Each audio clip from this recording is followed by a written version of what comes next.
Hey, how's it going guys? Welcome back to a new video. I got some really good news. If you have not heard already, 7 Days to Die version 2.5 will be coming soon. I'm not entirely sure when there is a release date, but here is the changelog. I'll put the full thing down below.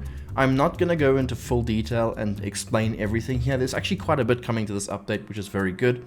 There's a few things I wanted to talk about. So first of all, a lot of people wanted their water jars to be back, so improved water survival in empty jars is coming back, but there's one catch, and I think this was a bad idea because a lot of people in the past, when there was empty jars, well, when you had jars, is that when you use the jar, you consume the jar.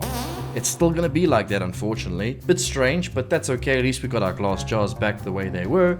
Pretty sure a lot of you guys are gonna be happy about that. Vehicle storage improvements and mods. So as far as I'm aware from what I've been reading, is now you'll be able to get proper mods that kind of add more rows to vehicle storage. So you can now store more when you're out in your adventures and stuff like that. Very, very, very cool change. Another thing people were very upset about is the current zombies, which is the plague spitter. That's going to be now replaced with the friendly rancher zombie, and then the new law-friendly chuck zombie, which replaces the frost claw. Personally, I don't really care about the plague spitter or the frost claw. The only thing I really cared about with these things is they were extremely annoying.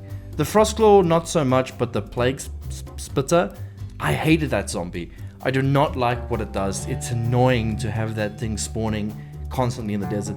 It seems like we're still gonna have that problem in the desert. I don't go to the desert because of this one particular zombie. Oh well, it's okay. At least we're kind of used to it right now. So now there's a whole new smell system coming back to 7 Days to Die. If you guys did not know, 7 Days to Die had a smell system way back in its glory days. Now they're introducing it back. But give your meat a good old rub. They're bringing it back in a different way. And from what I read, like the full detail, I think it's going to be actually quite annoying. But I guess we'll have to see. But you'll be able to now, like if you pick up meat, you'll be able to like kind of wrap it up so it doesn't smell. But it also seems like every time you eat something, a smell will be kind of, you know, out there for the zombies to smell. Which again, that might be kind of annoying. I guess we'll have to just see how it plays, but at least the smell system is kind of back, and I'm very interested to see how it works out. Honey.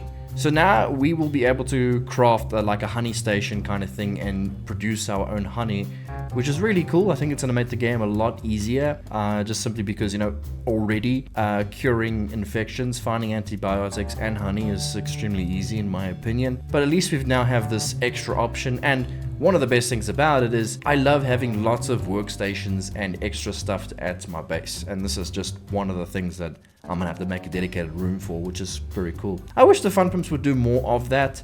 I wish we would have more workstations, kind of like maybe a furnace and then a forge and then this and then just a whole lot of different things. So then you can actually make a really big base with multiple rooms that are dedicated to specific stuff, you know? Be kind of cool. Third person camera support, toggle in game. Third person has been around for a long time. However, it's just not been able to be toggled by normal players, only by admins or by mod. So now we'll be able to play third person. It also looks like server admins and the servers that you join will be able to lock specific camera angles.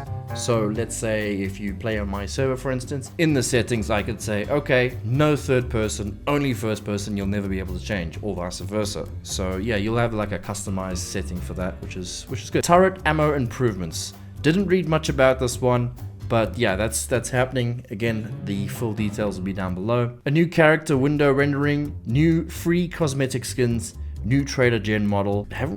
Trader Jen has changed quite a lot, so many times. I thought she was already pretty as it is. Are we getting a prettier version of Trader Jen? Oh, okay. Anyway, there's a lot to go through here in the new revival update. It's cool. I think it's a good change. I do think now the FunPimps are actually listening to us as players. So this is the best time to provide feedback to them. Show them what you want to see in the game, and just see how things go, and hopefully they implement these things. There's another thing that I saw as well, is now distant storm rendering. A new system has been added that will render storms clouds in neighboring biomes. This early warning indicator will help players prepare before they enter the area. Each biome has its own unique VFX particle system. That is a very, very good change. So now before you go running into a biome thinking like you're going to be safe, you'll be able to see the storm straight out the bat. Quest improvements. They have now updated the quest system, improving which traders are selected in the world and criteria for how their quests lists are selected. The starter quest and opening trader routes quest will only direct players to traders that have the highest number of nearby quest locations by them or near cities. The traders will now show up to 7 quests in each tier's list and offer them a new algorithm that picks 3 near distance, 3 medium distance, and 1 far distance, giving more variety to quest offer and improving the odds for higher tier quest offerings. It's a pretty cool change. I think it's good. That's a good direction that they're going with that. Again, guys, overall, there's a lot to go through here. Again, I'll leave it in the description if you want to go take a look. I think this is a very good change, and I'm glad they're heading in a direction where they're actually kind of listening to us in in some way.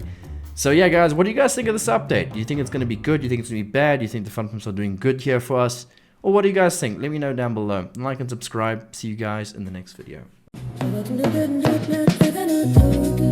Good evening, and welcome back to the channel. I'm Mr. Reach, and we're starting this stream with a very relaxed survival tip. The sun is setting slowly, a beautiful Nevescan sight, but the blood moon's approaching, we need to get the base right. I see you're building low, my friend, that's not the ultimate plan. You need 12 blocks of height if you want to be a champion, man. Yes, you need 12 blocks high for pure tranquility. Before we proceed with this serene evening, I ask you, Jen out the trader, need some gentle looting done. I brought my sledge master with me just in case for fun. We talk about the alpha, the patches, and all the news. You're learning the best mechanics, escaping all the blues. It's a peaceful little session, watching those hordes collapse. And if you want to support this whole experience, consider the Patreon without any interference. Just a little note, hit the bell for latest notifications, for more delightful content across all generations. Please gently smash that like button. Your support is calm content, it's never for nothing. And when you're feeling ready, be sure to subscribe, so we can share these smooth survival tips and let our good vibes thrive.